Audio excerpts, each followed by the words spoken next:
जैसे कि नाम से जाहिर है रिव्यूइंग लिटरेचर है। Welcome to my channel. Please video को एंड तक देखें। अगर कुछ लर्न करें तो वीडियो को लाइक करें, शेयर करें और चैनल को सब्सक्राइब करें। Literature review is very important topic. Review of literature is a critical and systematical examination of existing research and scholarly works related to the specific topic or research questions. It serves several purposes within the research process. अब research literature review है क्या है? जैसे कि नाम से जाहिर है रिव्यूइंग लिटरेचर है।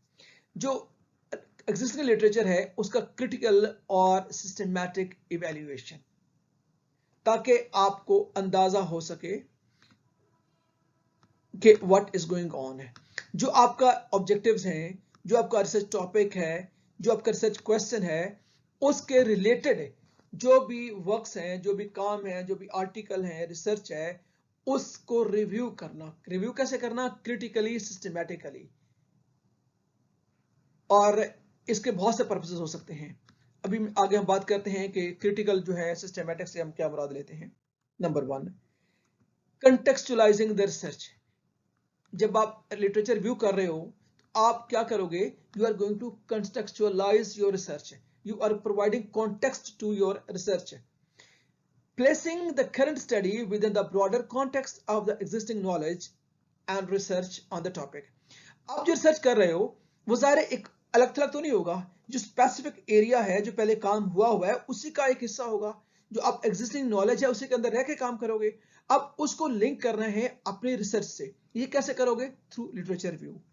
Demonstration and understanding of the historical and theoretical foundation of the subject. जो भी सब्जेक्ट आपका रिसर्च है उसको थ्योरेटिकल फाउंडेशन देने के लिए, हिस्टोरिकल फाउंडेशन देने के लिए आप लिटरेचर रिव्यू करोगे। Identifying gaps. Identifying gaps, controversies or inconsistencies in the existing literature. जो लिटरेचर पहले मौजूद है, जो रिसर्च हो चुकी है, उसमें कहीं ना कहीं गैप रह गया होगा, किसी पे काम नहीं हो गया होगा, कहीं डिस्क्रिपेंसी होगी, उसमें कहीं जो है वो डिफरेंस फर्क होगा रिजल्ट में। अब उसको ढूंढोगे, वो गैप होता है, उसको फाइंड करोगे एनालाइज करके कि ये काम जो है अभी नहीं हुआ, ये इस पे रह गया है। Formulating research questions and hypothesis based on the gaps identified. जो आपने गैप ढूंढे हैं उसकी बुनियाद पे आपका हाइपोथेसिस बनेगा, आपका रिसर्च क्वेश्चन बनेगा। अगर डिस्क्रिपेंसी है तो आपका क्वेश्चन जो ऑब्जेक्टिव, उस डिस्क्रिपेंसी को दूर करना होगा। अगर कंट्राडिक्शन है तो उसको सॉल्व करना होगा। अगर कोई गैप है, जो क्वेश्चन है जिसका आंसर नहीं दिया हुआ या उसका कंप्लीट आंसर नहीं है, तो उसकी बुनियाद पर अपने क्वेश्चन या हाइपोथेसिस को आप फॉलो करोगे।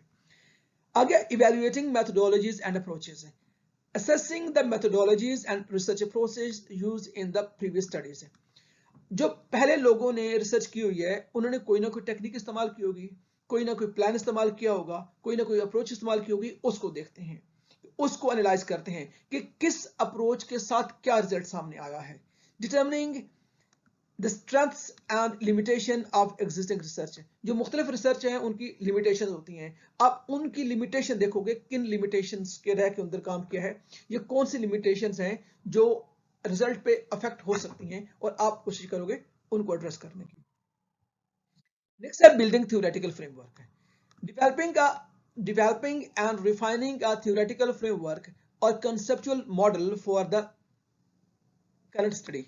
आप जो रिसर्च कर रहे हो उसका कोई मॉडल होगा, आप कुछ स्टेप को फॉलो करोगे, कोई कॉन्सेप्ट, जो आपके जो कॉन्सेप्ट हैं, जो आपके आइडियाज हैं, उनको आप एक प्रॉपर फॉर्म, एक शक्ल दोगे। इसको थ्योरेटिकल मॉडल कहते हैं। और ये थ्योरेटिकल मॉडल आप कैसे करोगे? जब तक आपको प्रीवियस नॉलेज का पता ही नहीं है, प्रीवियस जो काम हो रहा है उसका पता ही नहीं है, तो जो आपका लिटरेचर रिव्यू है ये आपको थ्योरेटिकल फ्रेमवर्क प्रोवाइड करेगा। Integrating concepts and theories from prior research to guide the new study. यानी जिस बुनियाद पे अगर जो बिल्डिंग एक बनी हुई है, आप उससे मजीद आगे लेके जा रहे हो। जो पहले काम हो गया हुआ है, जो पहले नॉलेज है, आप उसमें ऐड करने जा रहे हो। और वो क्या है, वो कैसे पता चलेगा? जब आप क्रिटिकली इवैल्यूएट करोगे। Establishing credibility and significance, demonstrating to readers and researchers the credibility and significance of the current study in relation to the previous work.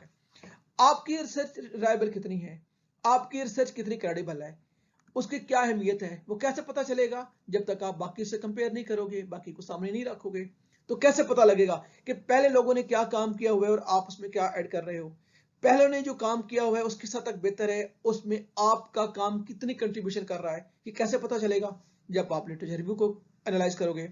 Providing a rational for why and the new study is necessary and valuable, यानी आप research क्यों करना चाह रहे हो, आपकी contribution क्या होगी, आपकी रिसर्च की सिग्निफिकेंस क्या होगी, ये कैसे बताओगे जब आप लिटरेचर रिव्यू नहीं करोगे? तो informing data collection and analysis, guidelines decisions about guidelining decisions about the data collection methods and analysis techniques based on what has been done in previous studies.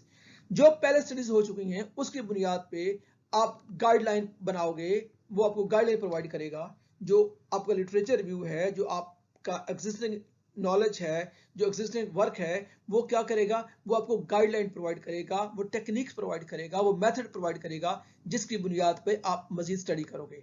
Helping researchers avoid duplicating efforts और methodologies error, making methodological errors, यानी ये पहले studies हैं वो आपको बताते हैं कि आप डुप्लीकेट काम ना करो, यानी आपने मेहनत की, पता लगा ये पहले काम हो गया हुआ है तो उसका फायदा कोई नहीं है, वो तो आपकी कंट्रीब्यूशन हुई नहीं नॉलेज में। तो ये कैसे पता चलेगा? जब आप पहले एग्जिस्टिंग नॉलेज को या एग्जिस्टिंग लिटरेचर को रिव्यू नहीं करोगे। और फिर जो एरर्स और जो मैथडोलॉजी एरर है, यानी अगर किसी मैथडोलॉजी उसमें फ्लॉ है, वो सही नहीं रिजल्ट दे रही, तो वो तब पता चलेगा आपको।